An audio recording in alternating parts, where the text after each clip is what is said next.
Hey everyone. So, NTE or Neverness to Everness, they released an update roadmap and they announced the official launch date for NTE. That's gonna release on the 29th of April, which is pretty cool. It's a lot sooner than it was expected. Originally, people thought it was gonna release in May 15th, but it got pushed up a couple of weeks. I believe on CN it's releasing about 6 days earlier than that. So yeah, but anyways, let's take a look at the roadmap, and honestly, I have a lot of thoughts of it. I've probably spent around maybe 400 to 600 hours between all three beta tests. I was one of the few people that was even given the opportunity to play the first beta test way back at the end of 2024. It's crazy that it's been almost 2 years now, and it's about to release soon. And I've been pretty much keeping up with the game ever since before that. Heck, I was even in their Discord server while it was even under construction. Somehow I was able to find my way, and it's pretty crazy. But anyways, let's give it a look here. There's just a lot to go over here. But yeah, so first we have the system and gameplay. Anyways, using data from the Codex test to improve performance, fix gameplay bugs, and build better onboarding for new players. Thanks for sticking with us, and keep that feedback coming. That's great. They're gonna work on improving performance on PC, PlayStation, and mobile, bug fixes, stability improvements, add more ray tracing support, fix displayers and luminance enabled. They're gonna work on improving character selection screen UI. That's cool. Overhaul the Awaken interface. Let me just shrink my model for a sec. And they're gonna add inventory size increases, sure. I'd like that in off though. I thought the inventory space was already pretty big in NT, but that's cool that they're expanding it further. They're adding some improvements to housing, so better controls, more interactive furniture, nice. Updates on character bonds, new voice lines and animations, cool. They're expanding the hobbies, so they're gonna add proper AI opponents to races, because that's nice, because in the current state of racing in the previous betas, including the recent one, the way the AI stuff worked in racing was kind of more like you were just, doing a time trial against ghost racers, except the ghost racers had collision and stuff. That's kind of what it felt like, and you received a score based on that.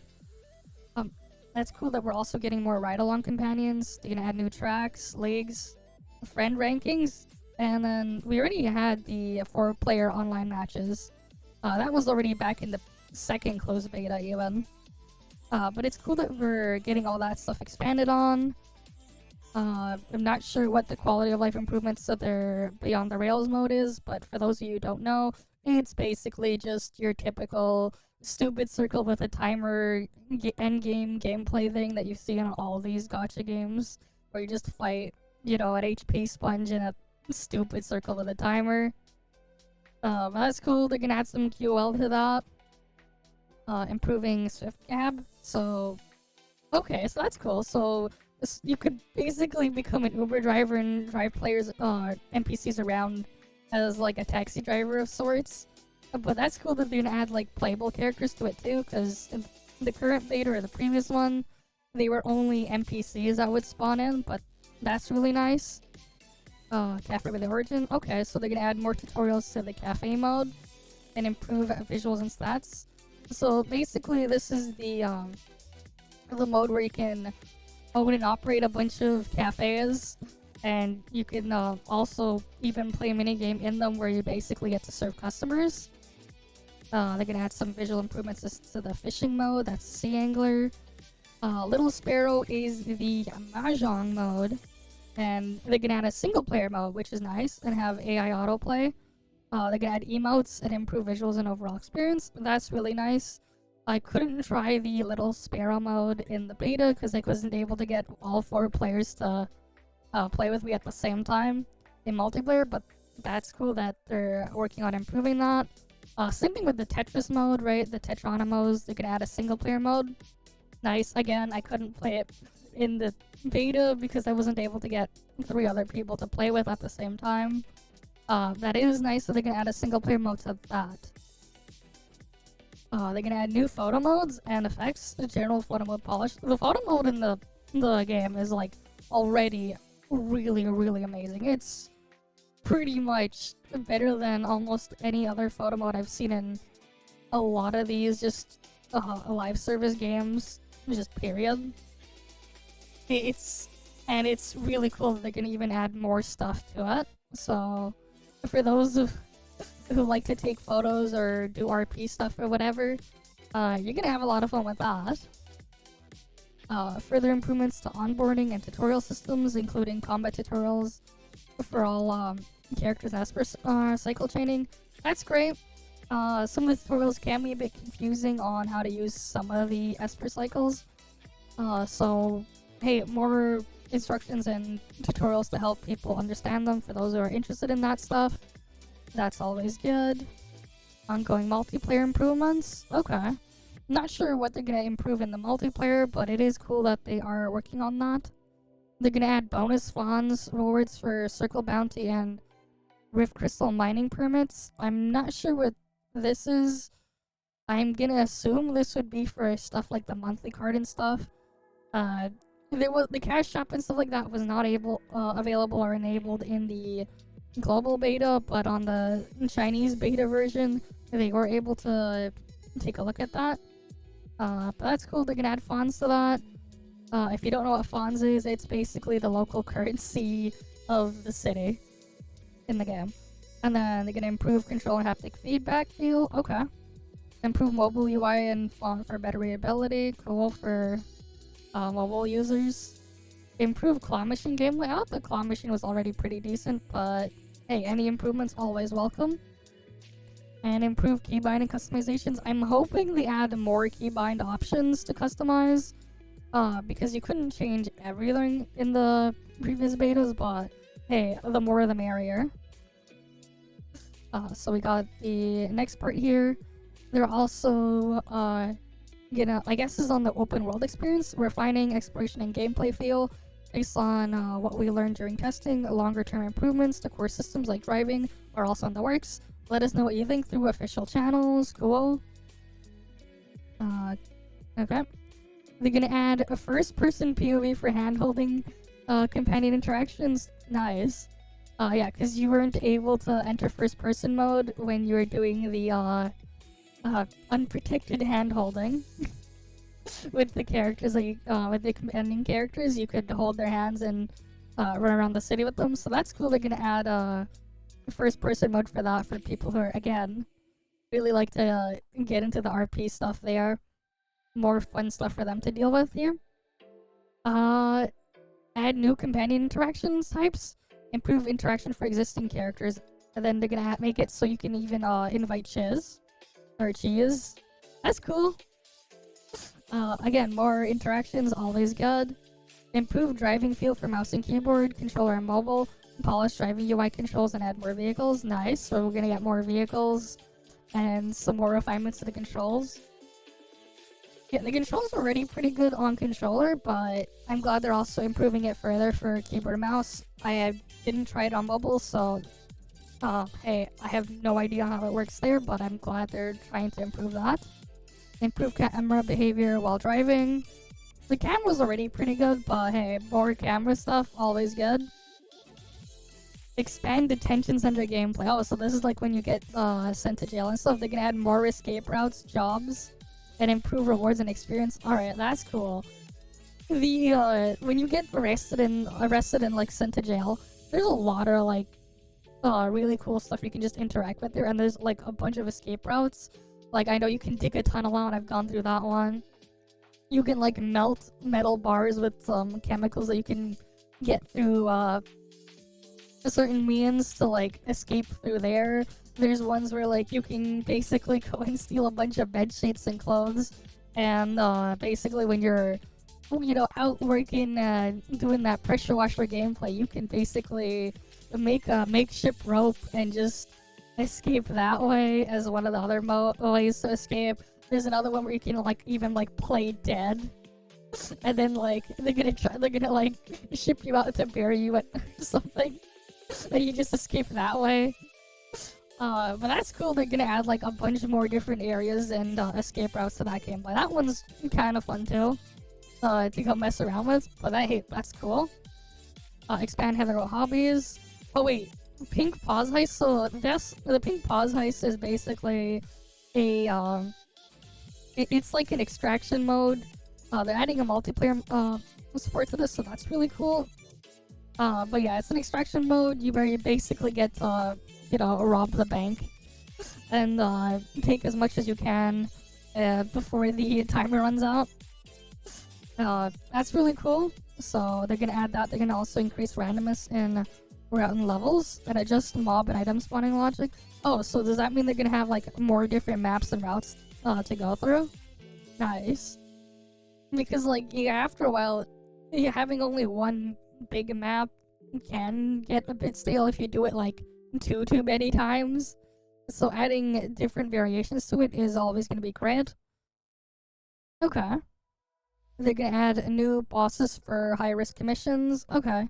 So for those who don't know, basically if you've seen stuff like the holograms in another certain game, they basically have a variant of that where you can challenge increasing difficulties of the various different anomaly bosses and enemies with more and more mechanics and stuff.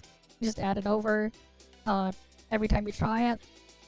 So they're adding a new boss to that, so that's pretty cool. We got character, combat, and story. So they've been polishing character visuals and combat mechanics while laying the groundwork for new characters and story content. Alright, can't wait to show you what we've cooked up when the game launches. Okay, so they're adding a new A-class character, Aurelia, an ex-band member, current 9-to-5er. You might have spotted this soft-spoken jellyfish loving girl around Tamamoshi Street. Oh yeah, there was like a side mission where you get to play in a band and everything. And yeah, there was an NPC in there who was like riding on one of those. That's cool that they're gonna make her playable. Improved hair and facial model details, nice. Improved character base animations, add more open world interactions. They're gonna improve character combat animations and overall feel. Improve lip syncing. Oh, this one's pretty big because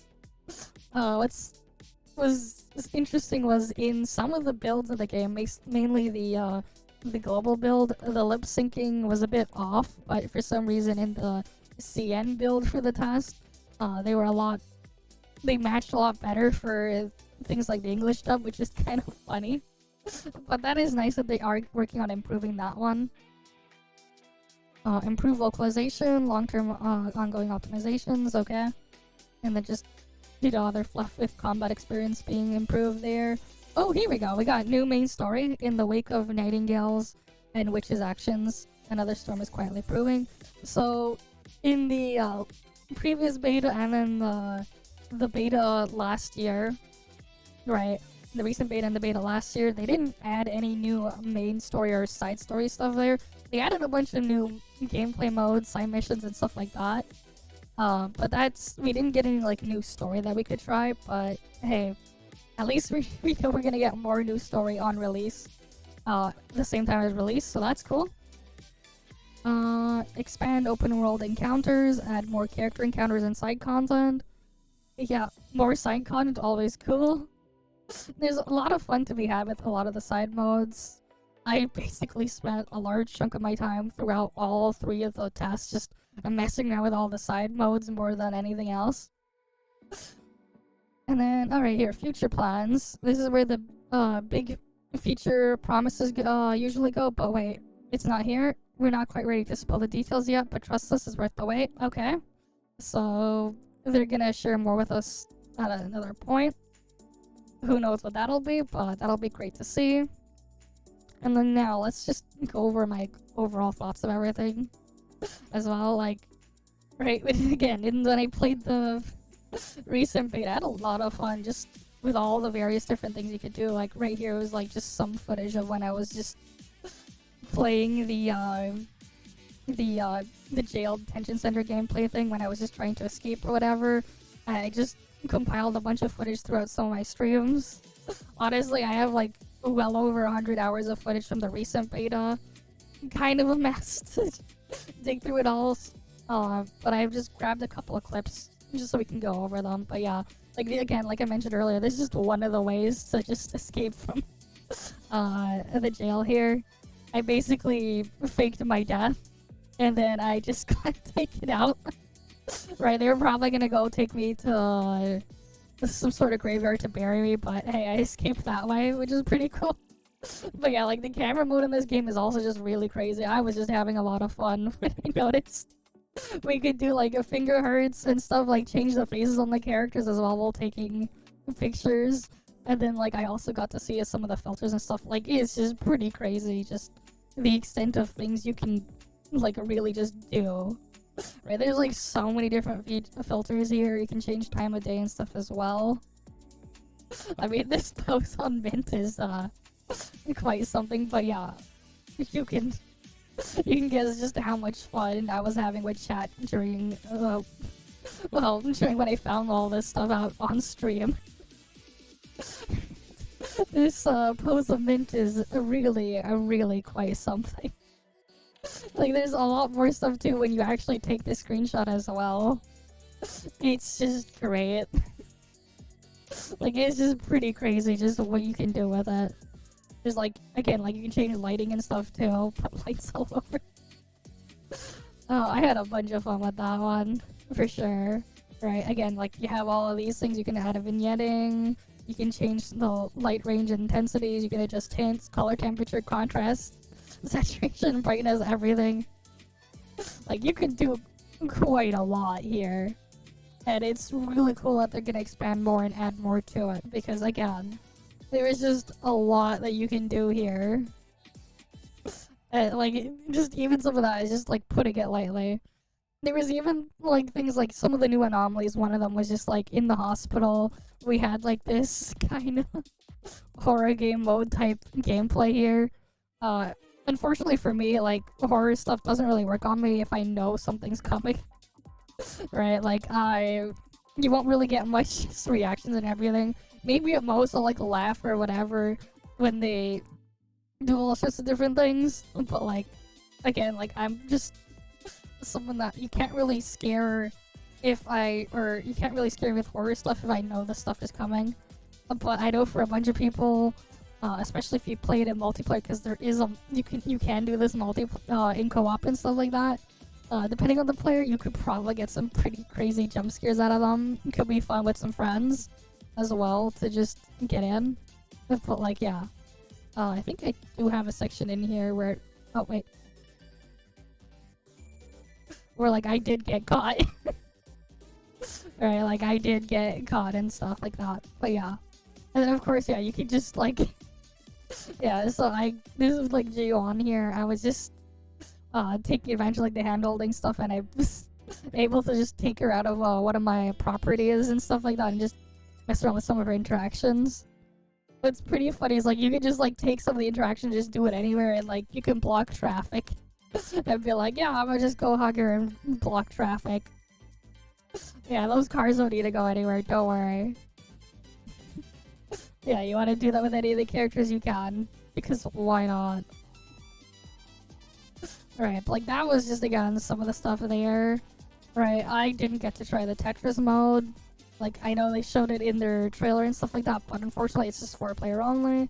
Fishing mode was pretty cool too. I couldn't remember where in my VODs, 100+ hour of VOD footage, I put that in there, but yeah, so I just took a clip from the trailer, same with the Mahjong one.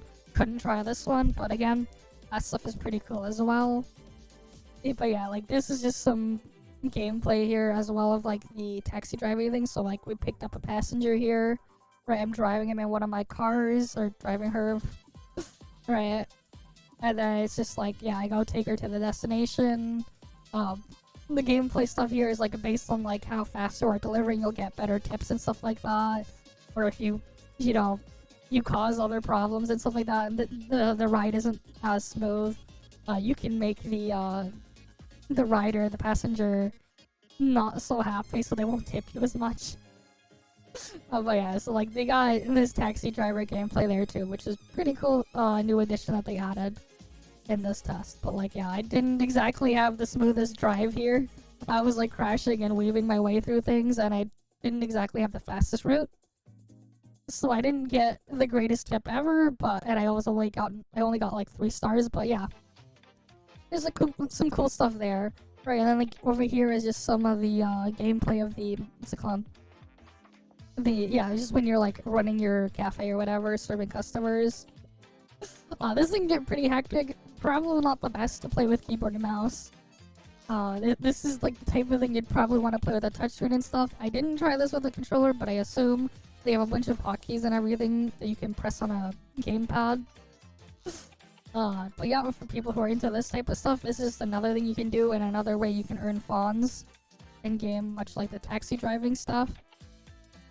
Now again, there's also things where like I mentioned earlier as well, you can play in a rock band type thing for one of the side missions, but then afterwards you can like replay the songs as well, and like if your performance is good, you can get some fawns that way as well. It's just one of the other side activities you can do in the city. Of course, just like in the previous beta, we had things like the truck delivery where you can just, work and be a delivery driver. Because hey, if you want to be a UPS driver or whatever and wreck people's parcels, you can do that. You can drive up the wrong side of the road or whatever. Right, just more fun city life stuff to get yourself immersed with. It'll be great though if they can, again, like, add it in multiplayer and stuff like that, but yeah. So, like, there's stuff there on that, and yeah, that's like the stuff there. Overall, though, I did have a bunch of fun with that, with everything here, right? And I can't wait to play the game when it does release. When it does release in April. So, yeah, I will be posting a lot of content on NTE regularly when we get that. I also did test the game, again, like I mentioned earlier, on Linux. So I was able to play it on my Steam Deck and the BC250. I did have a stream. I'll put a link to those VODs in the description, or maybe in a pinned comment or something later for those who want to check that out as well. Performance was pretty good overall, right? On my machine, I was able to get 80 plus FPS. The DLSS was on quality, everything cranked to ultra, even, and yeah, it was pretty smooth overall, outside of a couple hiccups when it was just doing shader compilation. I kind of noticed it was doing that because I was also using Vtuber to just monitor my PC's statistics, and yeah, like my GPU went from like drawing like 200 plus watts under load to around like 60-70 watts, which is like idle power draw, so it's like doing nothing. And that's what I noticed when like it would happen every time it would stutter and stuff like that. Hopefully they can fix that on release. Steam Deck performance was pretty good, all things considered. Especially when you consider like it's running off like a 5-year-old hardware, basically. 5-year-old like a mobile integrated graphics hardware. I was able to play at like 30 plus FPS on the thing for the most part. Though it was on the lowest settings. Though I am curious to how the game would perform on the Steam Deck if I was to play the Android version. So, hey, maybe stay tuned for that when the game releases, and I'll try that via Waydroid. And I also, again, asked them if Linux use, or like playing on Linux is allowed. I got a response, and basically they told me that they're not going to block people or restrict people or ban people for playing on Linux. So that's great. For anyone who's moved over, I know Windows has been a bit of a disaster lately, or rather like the past couple of years and so. But that's great. They won't actively have any direct support to it, but honestly though, the open source community, and you get the guys at, again, DW Proton even, they're doing some amazing work with getting a lot of these games to work under Linux via Proton.